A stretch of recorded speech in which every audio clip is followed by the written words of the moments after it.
আনল জঙ্গি গোষ্ঠী আল কায়েদার সাবেক প্রধান প্রয়াত ওসামা বিন লাদেনকে। সম্প্রতি সামাজিক যোগাযোগ মাধ্যমে ২১ বছর আগে তার লেখা এক চিঠি নিয়ে হইচই পড়েছে গোটা বিশ্বে। লেটার টু আমেরিকা হ্যাশট্যাগে ওই চিঠি শেয়ার করা হলে তা দ্রুত ছড়িয়ে পড়ে। ফিলিস্তিনের গাজায় ইসরায়েল হামাসের চলমান যুদ্ধের মধ্যে ভাইরাল হলো ওসামা বিন লাদেনের লেখা সেই চিঠি। যুক্তরাষ্ট্রের উদ্দেশ্যে লেখা সেই চিঠিতে কি এমন আছে যা নিয়ে সরগরম হলো বিশ্ব?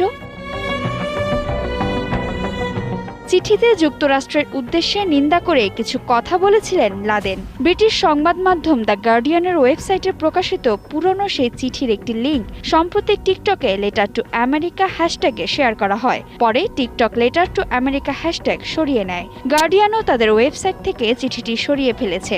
গেল বৃহস্পতিবার লিনেট অ্যাটকিন্স নামে এক টিকটক তারকার অ্যাকাউন্ট থেকে লাদেনের ২১ বছর আগের চিঠিটি ভাইরাল হয়। সেই ভিডিও